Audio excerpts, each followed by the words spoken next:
से, पिछड़ों से, आदिवासियों से, अल्पसंख्यकों से, मुसलमानों से नफरत करने का काम करते हैं। ये आपकी सच्चाई है। देश के प्रधानमंत्री को 73 साल की उम्र में तीसरी बार प्रधानमंत्री बनना है, लेकिन किसान का बेटा नौजवान सेना में 4 साल की नौकरी करेगा। ये भेदभाव क्यों है? आपका मकसद है पकड़ पकड़ के एक एक व्यक्ति को जेल में डालना।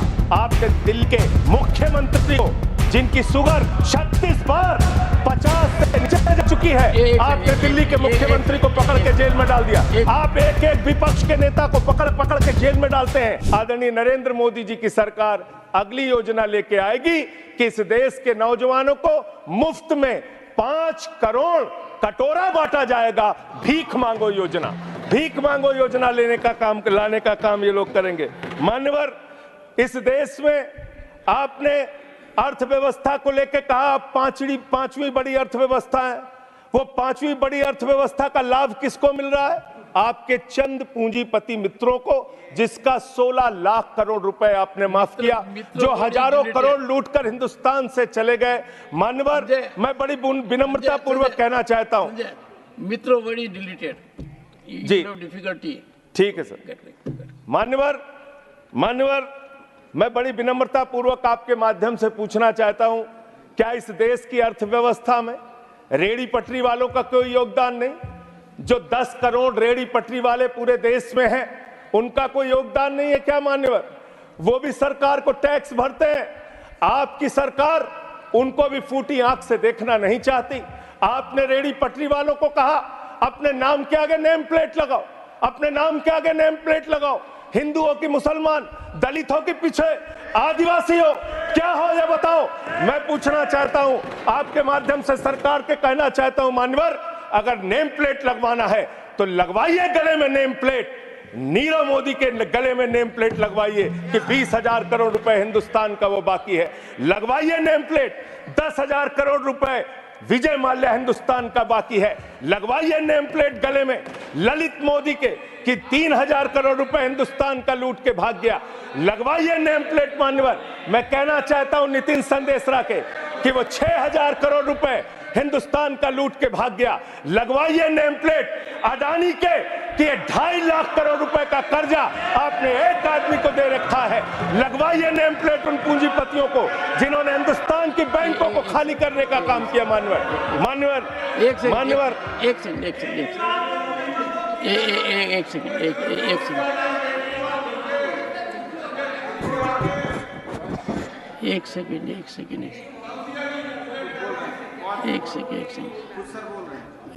Honorable member, and you are a senior person. Sanjay ji, you are a senior person.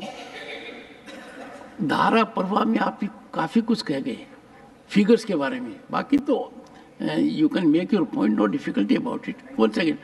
So the figures which you have given, you will have tough time in proving them, because these have been taken in stride. So all that will be deleted, and we will, unless you have real, factually firmed up material, use a name. Make your point. ठीक है sir, ठीक है sir, thank you sir. Make your point. Thank you sir.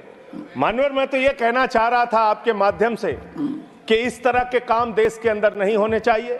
Bharat एक धर्मनिरपेक्ष राष्ट्र है और हम जानते हैं अपनी सामाजिक व्यवस्था में, मैं जानता हूं इनके मन में दर्द होगा। मान्यवर, अभी चुनाव हारे हैं ये उत्तर प्रदेश में, तो वहां पर अगर कोई बोर्ड लगाएगा जाटव ढाबा, एक सेकंड, जाटव ढाबा कोई लगाएगा, कोई अपने ढाबे के आगे अगर वाल्मीकि ढाबा लिखेगा तो आप लोग उसके यहां खाने नहीं जाओगे। मैं जानता हूं आपकी मानसिकता।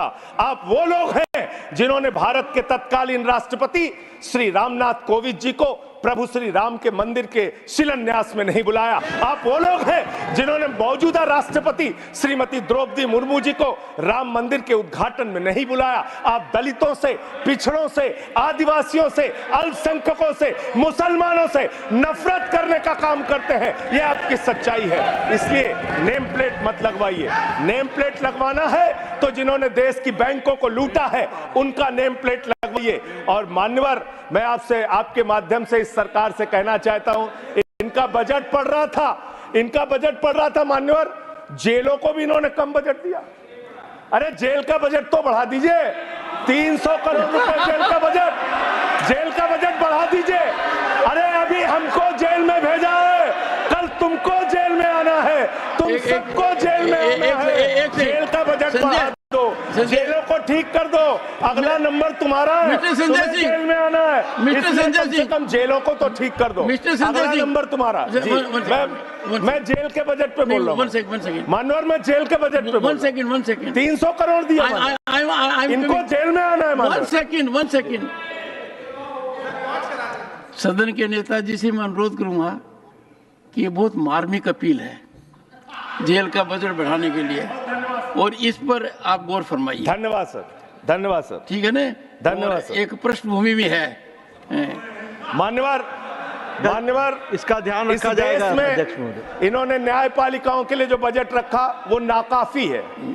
5 करोड़ केसेस पेंडिंग है इस देश के अंदर, और 6 लाख लोगों को पूरे देश में जेलों में रखा गया है, जिसमें करीब 76% अंडर ट्रायल हैं। इसका मतलब आपका मकसद न्याय दिलाना नहीं है, आपका मकसद किसी मामले की सच्चाई तक पहुंचना नहीं है, आपका मकसद है पकड़ पकड़ के एक एक व्यक्ति को जेल में डालना। आपने दिल्ली के मुख्यमंत्री को, जिनकी शुगर 36 बार 50 से नीचे जा चुकी है, आपने दिल्ली के मुख्यमंत्री को पकड़ के जेल में डाल दिया। नहीं अनवर, अब इनको बार बार मौका मत दीजिए, मुझे अपनी बात करने दीजिए। I am not yielding sir, I am not. आपसे 2 बार काम हैबिट बना लिया इन्होंने सर। दिल्ली के मुख्यमंत्री को सर इन्होंने पकड़ के जेल में डाल के रखा, दिल्ली के शिक्षा मंत्री को इन्होंने 2 साल से जेल में रखा, दिल्ली के स्वास्थ्य मंत्री को इन्होंने 2 साल से जेल में रखा।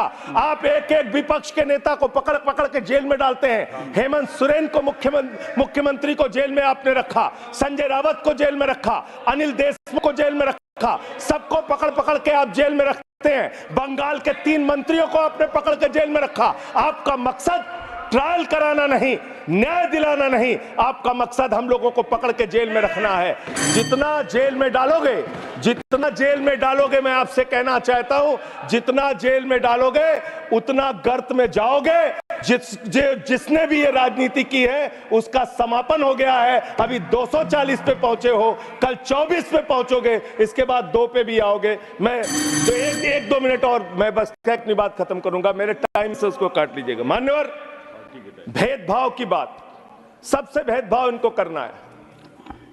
मुसलमानों से भेदभाव, सिखों से भेदभाव, ईसाइयों से भेदभाव, दलितों से भेदभाव, पिछड़ों से भेदभाव, और अब राज्यों से भेदभाव, राज्यों से भी भेदभाव, महिलाओं से भेदभाव, राज्यों से भेदभाव। क्या भेदभाव किया सर इन्होंने?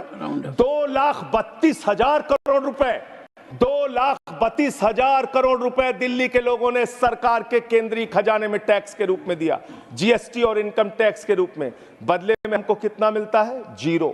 9 साल से आप दिल्ली को बजट नहीं देते। पंजाब के लोग, बस मेरे में से काट लीजिएगा सर, 1-2 मिनट काट लीजिए, पार्टी के उसमें से काट लीजिएगा। पंजाब के लिए सर, पंजाब का किसान अपना खून पसीना बहा के खेत में गेहूं पैदा करता है, धान पैदा करता है। आपने 8,000 करोड़ रुपए पंजाब के विकास का पैसा रोक रखा है, विपक्ष के राज्यों का पैसा आपने रोक रखा है। ये भेदभाव क्यों कर रहे हैं आप क्यों कर रहे हैं? आप लिखते हैं राज्यों के विकास से देश का विकास है, ये आप राज्यों का विकास कर रहे हैं। एक एक करके टारगेट करके विपक्षी राज्यों के साथ आपने भेदभाव करने का काम किया। और अंत में कोई मुझे कह रहा था सारे बजट किए, शिक्षा के बजट भी आपने कम कर दिया। मैंने इन लोगों से कहा शिक्षा से इनका कोई लेना देना नहीं है, शिक्षा से इनका कोई लेना देना नहीं। मान्यवर, क्यों लेना देना नहीं है? क्योंकि दिल्ली विश्वविद्यालय में मनुस्मृति पढ़ाने जा रहे हैं ये लोग।